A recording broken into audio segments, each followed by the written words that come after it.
Hello and welcome back to the channel. I'm Jay and it's that time of the month again where we look at my monthly pickups, this time for October 24.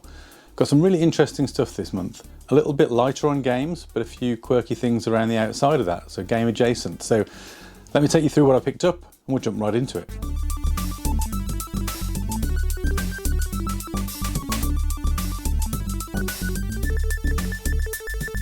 And I think what we'll do this week is I'm going to bookend this with, we'll start and finish with game adjacent, and I'll sandwich the game collection in the middle.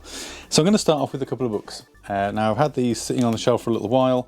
I felt my last pickup this month was just a little bit packed full of games, so I left them out, but saved them for this month. And it's two anthologies. Now I actually came across these thanks to another YouTuber, Retro Ghetto, who's got a fantastic games room by the way, and does some brilliant weekly vlogs on game collecting. And he had picked up, or been sent I think, the Super Nintendo version of these books. I tried to find that. Can't find it anywhere kind of in reasonable condition and not crazy expensive, but I did manage to find, brand new on Amazon for around £30 a piece, the Nintendo 64 anthology, which I'll just hold that up. And I've also got the GameCube anthology. So these two books are stunning books, to be honest. They're hefty as well. And what they basically include, and I'll add some B-roll in of some of the nice pages and what's in here, but effectively they are kind of collections of information all about the Nintendo 64 and the GameCube, obviously. But it's the hardware, it's the story of the development, and then it's every game that was ever released catalogued. So if you're a collector for those consoles, and they do have various other books as well, so they do the NES, which I would like to pick up if it comes available, but I'm not as fussed. I'd really like the SNES. They also do PlayStation and other consoles as well. So two really lovely books to start the collection off. Then we're going to move into some of the games. So I had a little pop into CEX a few weeks ago and picked these up. All of them, bar one I think, are off the list. Now if you were tuned into last month's pickup, you'll know that I'm trying to focus my collecting a little bit more, and I'm driving that around the top 25 or 20-25 games per console.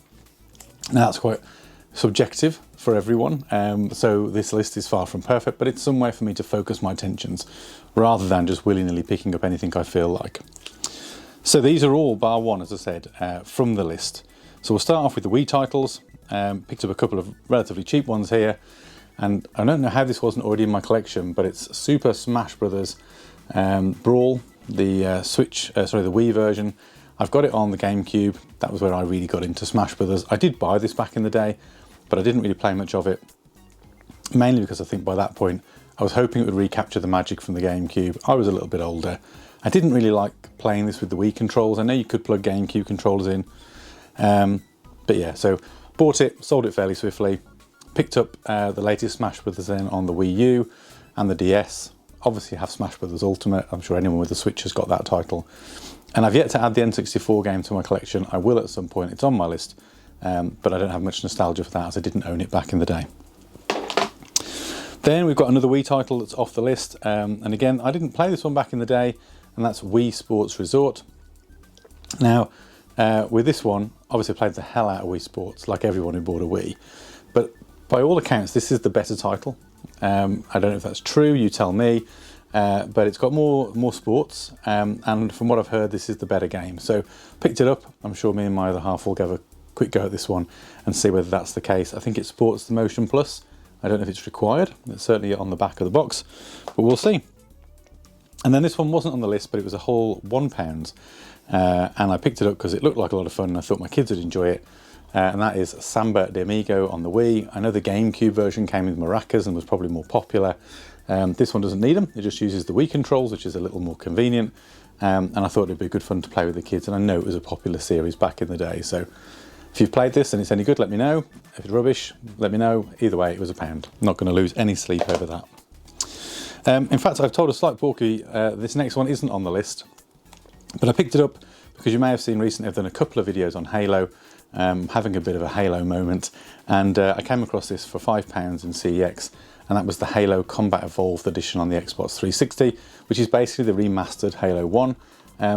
I've got this available to me in other collections, and I've also got the original on the original Xbox, but I really liked just that kind of hollow foil, and if you're catching that on camera, Master Chief's lens there, particularly, and also a little bit of his armour has kind of a metallic embossing, which I just really liked, and I thought I'd add that to the collection. If I do ever go back and play through Halo 1, which, confession, I've never done, not all the way through, then I feel like this would be the version to play.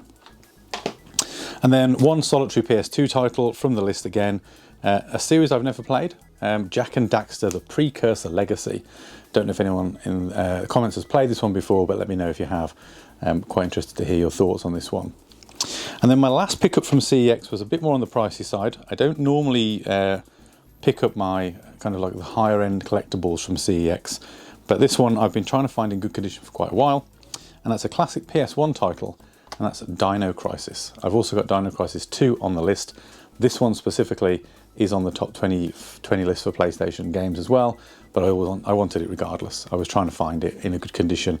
Anyone who collects this stuff will know, and if you remember the PS1 cases, especially in the UK, where they're a little different to the ones in the US, which are more traditional CD cases, these things were brittle as hell and really hard to get hold of to replace. So to have one in good condition with the manual fully complete was a nice pickup. I think I paid £30, which is about right according to price charting.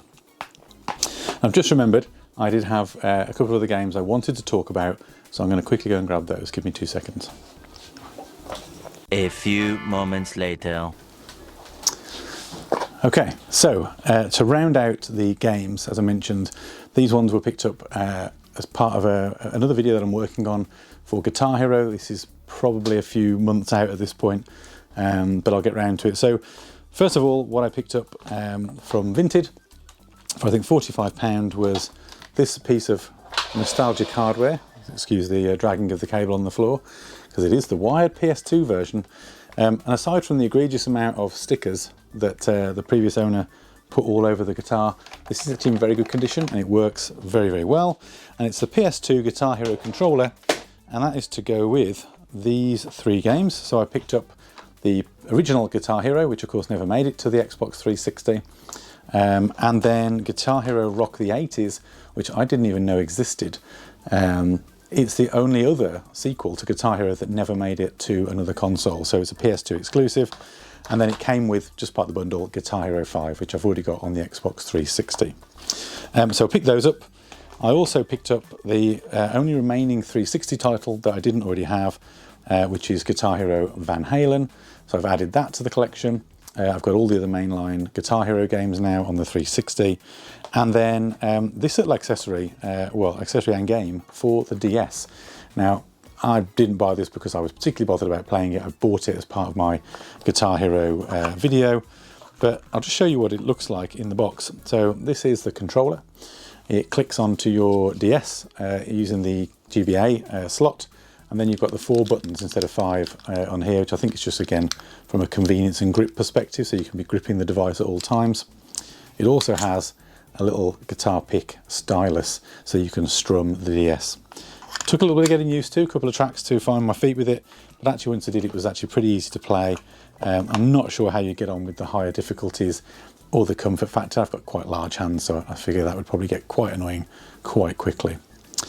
And then the last thing, just to round out, I said I have game adjacent things to sandwich the video today, is this, which you may have seen on my Instagram if you follow me on Instagram, which I picked up the day after release actually. So this is Alarmo from Nintendo. It's basically a Nintendo alarm clock, but it's a smart alarm clock. It monitors using movement your bed, and then when the alarm goes off, basically if you do not respond and get up, it gets louder and louder, and once you get out of bed, physically get out of bed, the alarm will finally stop. I did not buy it for that purpose. I will not be using it in the bedroom. I think my wife would kill me. It is really for display in the games room. It's now on my desk, and it will just be used as a digital clock to let me know the time throughout the day when I'm working or whatever I might be doing. It is funny because on the hour it does also play little chimes. Mario runs across the screen and jumps against a typical coin block, and then you get a few coin chimes. You can turn that off, but so Alarmo.